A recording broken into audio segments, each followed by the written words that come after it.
Was it the kind of marriage where a lot of things went unsaid or unspoken, or did you feel a sense of intimacy and connection that you could ask him anything?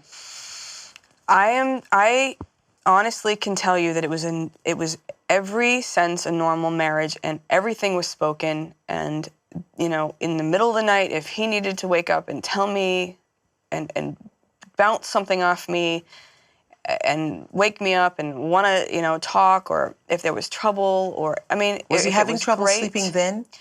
Yes, he was like a little gnome. I used to tell him he was like a gnome running around the room because it was hard for me to sleep.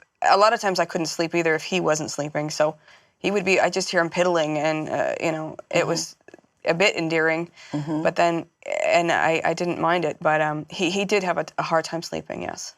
Did you feel like you were, in many ways, a nurturer, caretaker for him? Very much, and I really loved that role, and I loved taking care of him. It was the highest point of my life. One of the very highest points of my life was when things were going really well, and he and I were united together, and he and I had an understanding about some of the people and the things that could go on around him, and he was with me on those things, and we were a unit. And I could take care of him. And in spite of what some people speculated while I was with him, that I wanted a career or that I was trying to do something, it was absolute BS. I've never been comfortable being front and center, honestly. Don't like attention on me. Loved being next to him and taking care of him. I was on such a high doing that I don't, that it was a very profound time in my life. So it wasn't anything, it was real as far as that goes.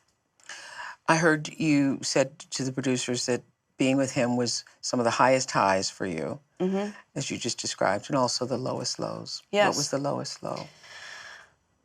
The lowest was, again, when I talk about him, I now in retrospect want to make very clear that I understand him now more than I ever did. So when I speak about him, I can speak about him with understanding, and it's all good now.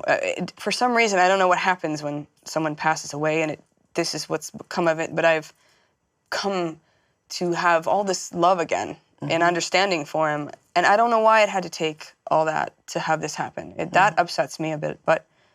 Because were you angry with him before? I was angry. You were angry with him when you left the marriage? I was very angry. I was so angry because I felt that we were so united, and then at some point he pushed me out. Why did the marriage end? There was a very profound point in the marriage when he had to make a decision. Was it the drugs and the sort of vampires, or me? And he pushed me away. Vampires? Meaning people that are sort of spiders, vampires. Sycophant, sucking his blood? Yeah, yes. So you saw that all around him? Oh, God, yes. Yeah. Yes. And it was, and many people talk about that in stories written about him. He seemed to be drawn to people who would take advantage of him. What was that?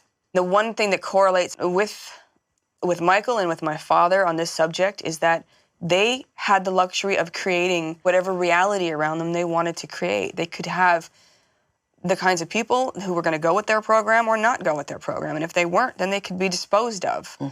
It's the reality of being a god in your own world. Right. Yeah. And this is something that I've had way too much experience with on both sides, where I've seen what can go on, and that is... my way or the highway. Right. Michael wasn't a bad person because that's how he functioned. He didn't know any better. It wasn't that, I took it very personally, though. I felt I was disposable.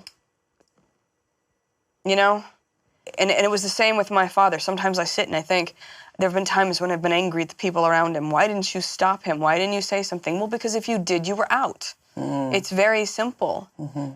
And he didn't mean anything. So he wasn't the kind of person, nor your father was, the kind of person who wanted people around him telling them the truth. He wanted to be told what he wanted to hear. When it's this unusual reality and an ivory tower and this godlike life mixed with an addiction, that's when you get into trouble.